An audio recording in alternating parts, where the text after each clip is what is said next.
There's been mixed reaction to President Cyril Ramaphosa's cabinet reshuffle with the swearing in of Dr Kgosientso Ramokgopa as the country's first electricity minister. The portfolio is meant to deal with the ongoing power crisis, which has badly affected the country's economic growth. We speak now to Business Leadership South Africa's CEO, Busisiwe Mavuso, and they are arguing that essentially there needs to be professionalization of the public sector. Thank you very much, ma'am, for your time this afternoon. And let's pick up on that, because you argue that the country has a difficult journey ahead to set the economy on a steady growth path, which is achievable only with a competent, capable state. In light of the recent changes to the President's cabinet, is this the offering on the table? Good afternoon, and thank you very much for the invitation. So I think, honestly, the crux of our problems, the genesis of our problems, is that we don't have a capable state. I was listening to your previous interview just now. The issues that we're seeing around health, the issues that we're seeing around municipalities, the issues that we're seeing around energy, the issues that we're seeing around transport. It is really a fundamental failure of government to implement what needs to be implemented, even when we do have plans to do so. Because, as you know, that is our biggest problem as a country. We put in place these brilliant plans that we need to put in place so that we can ensure that the reform agenda happens, so that we can ensure that we've got an efficiently run public service. But the implementation fails because you just don't have the right people in positions. So it's all good and well that we're going to create all these special ministries to try and deal with the problems that we have as a country. It's all good and well that we're going to create these special task teams and committees, to can deal with the current challenges that we face as a country. But I think parallel to that, we have to understand and acknowledge that the sustainable solution to the problem is having a public service that works. Because as soon as you start to create a committee that is supposed to deal with what a department or a ministry is supposed to have dealt with, then you know that you've got delivery issues. We are never supposed to create temporary structures to deal with the fundamental problems. So I think that is what we're highlighting, as business, that the professionalization of the public service, which is what the President has actually acknowledged, as a fundamental core problem, is going to have to start receiving special attention from government. Because if we don't address that, then unfortunately our country is going to continue being run through committees. And honestly, when all is said and done, the minister is probably maybe the political figurehead, but it doesn't do the implementation. So I think the implementation is done by the broader government. And I think we are failing, and we are an incapable state, because I think by and large, we don't have the right people that sit in these delivery units of government everywhere. You spoke of various interventions that have been instituted, including these committees, but also in October last year, a national framework towards the professionalization of the public sector was published. You speak of implementation. How far are we? So I think that was a positive step in the right direction. It's work that we were closely involved with as the NSA, in as far as working with the relevant stakeholders to establish that framework towards the professionalization of the public service. This was actually taken to Cabinet, and it was approved in October 2022. We are now talking, or we're rather set up an engagement with the National School of Government, because remember, they have been tasked to implement this professionalization of the public service framework. So we are there sitting with this thing, and we're going to be sitting with Professor Busisiwe to try and find out from him what support he requires from the private sector to ensure that we can put this thing in place, because that is when we'll actually effectively deal with our problems, as a country. This issue is so important because remember, the President, during his State of the Nation address, spoke about the fact that we want to try and get 2 trillion rands investment into the country. That is the new target that he has set. He said that we want to try and get this by 2030 or 2035, I don't remember. But if you are going to try and get investment into the country, you at the very least need an efficiently run public service. You need the system to work. And at the moment, as South Africa, we are failing at the basics. The basic administration that was supposed to get right.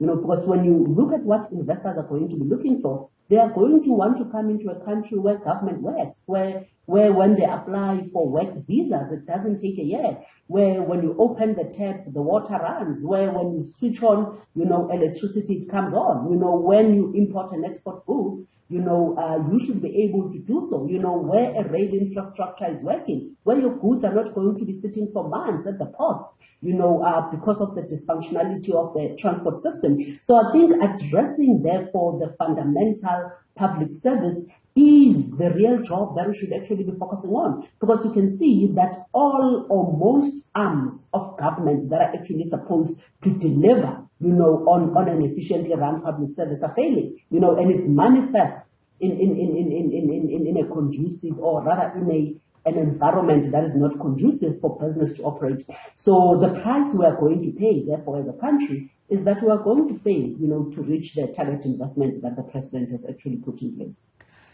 There's no argument against professionalizing the public sector. However, the devil is in the detail. How? I think I remember a couple of years back going into the public broadcaster, there were people who had been there for over 20 years, some 30 years, and they pride themselves on that, right? And it's not necessarily a bad thing, but you see that culture, that you have institutions within an institution. And so to change things, albeit it's going to be painful, it may be necessary, but how, right? And going into an institution, change management processes need to be quite sensitive, no? They do. They absolutely do. So I think you probably are going to have to look at how you are hiring, Busisiwe. And I think maybe let's be honest and let's agree that this is where we have failed, as a country. Let's agree that we know that in the past 15 years, you have lost critical skills within government. Number one, because of the state capture project, where they deliberately pushed these people out to bring in, people that were actually going to drive the state capture projects from within some of these departments. So you are therefore now sitting with a public sector that is devoid of the necessary skills because, we decided to be anti-intellectuals. As this government, at some point, you remember there was this term that was being thrown around of the clever blacks. So that is where the problem started. And I think government has sort of made it a point to continue on this trajectory of cadre deployment, and we had a letter that was sent to the president at the beginning of the year, as BLSA and NUSA, where we're actually saying, we know, Mr. President, that you're actually going to be implementing the cabinet reshuffle. Can we please request that this time around, when you do the cabinet reshuffle, you are guided by different principles? And we spoke about the fact that you need ministers that understand the importance of a private-public sector collaboration. You need ministers who actually have got the skills to undertake the work that they actually need to undertake. This can't continue to be driven by cadre deployment. Why can't we put our best foot forward as a country? Why can't we actually get the best that the country has to offer when we actually want to make these appointments? And honestly, in my view, do these people really need to all come from the ANC? My answer is no. We've got 62 million people in this country. You've got more skills that are actually sitting outside of the ANC. And if you don't have skills within the ANC, then look outside of the ANC. Find a South African that can actually deliver. That person can come from business. That person can come from a different political party. I think if we're serious about turning the economic trajectory of this country, we need to take the skills where we can get them, even when they don't come from the ANC. So we have sort of constrained ourselves to on this limited pool of people that actually exist within the ANC. And I think if you agree that we are teetering on being another failed African state, we are teetering,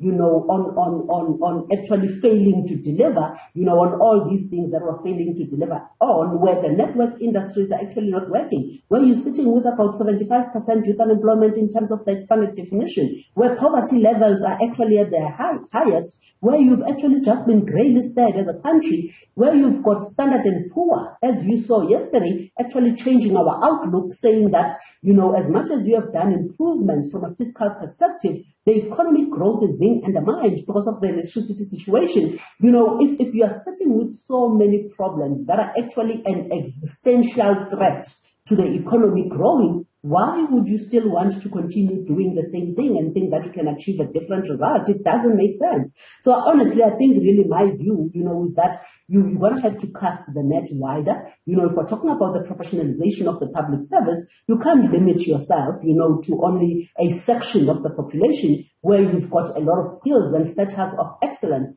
in this country. And I think that is the kind of thinking that we're going to have to try, or rather to start to see, emanating from government if they're serious about changing this thing around. And if we take a look at the business community in South Africa, how would you characterize it, right? Not necessarily on the professionalization of it, but when you see a number of people who are coming out of universities who are looking for employment, who not necessarily want to get into the public service, but want to get into the private sector, but they're also facing a number of challenges, right? And even people who are already within the private sector, some of them going as far as saying, yes, we do have employment, but what kind of employment do you have? What kind of people are you having in terms of their mental health? You speak to the risk to the economy, but I think also a healthy people state of mind-wise is also quite important, no? So maybe a characterization of how business is doing. Yeah, so look, I think business is suffering the same fate that all of us as South Africans suffer. We are obviously a microcosm, of the same society. So whatever issues that are actually engulfing South Africa will obviously feel the heat, from a business perspective. But I think it's also difficult because you are operating in this declining economy. You're operating in an environment where less and less people have got a disposable income. You're operating in an environment where you don't have enough people coming through your doors to actually buy your goods and services, which means that you are challenged in terms of, do you keep your current infrastructure as is? Do you keep the people that you actually have when the customers that are walking through the door are less? When we have been tasked, with the responsibility of saying business, it is your job to create jobs. And yes, it is our job to create jobs, but how do you create jobs, in a declining economy? How do you create jobs when you don't have, enough demand for the products that you're actually offering? So I really think that if you can see, all these issues actually are interdependent, because again, when you look at this, when you look at how you can actually enable, broader South Africans, to live in a more healthy environment, as you actually say, because I guess the issues that South Africans are actually facing is because, an average South African today is facing a very difficult situation, where a lot of them have actually lost their employment, a lot of them don't have the disposable income, a lot of them can't put food on the table, those that are employed, are having a difficult time in terms of just making ends meet, as it were. So it all boils down to enabling a conducive environment. Because through a conducive environment, you can actually, through that you get good policies, and with the right policies you get investment. With the right levels of investment, the economy can grow, and if the economy can grow, that is the only way you actually arrest the unemployment. So I really think that is the crux of the matter.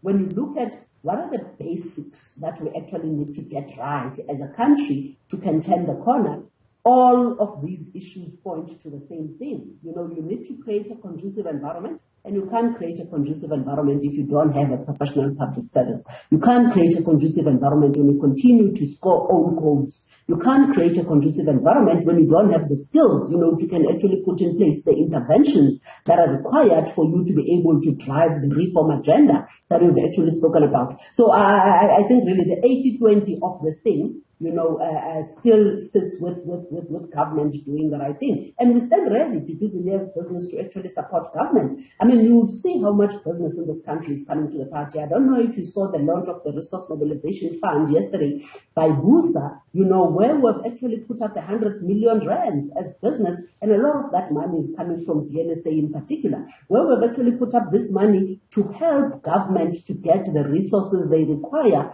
for them to be able to deliver on the electricity crisis plan. We are currently working with the NPA, giving them the resources they require so that they can be able to take these cases that they've actually taken to the court and hopefully win them. We are working with the Operation Vulindlela team, enabling them, to implement on the many things that they actually need to implement on the water front, on the transport front, on the energy front, on the work visa front. So business is coming to the party in a significant way. So we therefore need government to do their part and make sure that the people that they bring on board are people that are actually equal to the task. Okay. Thank you very much, ma'am, for your time this afternoon. Busisiwe Mavuso is with Business Leadership South Africa, and she's the CEO. Thank you.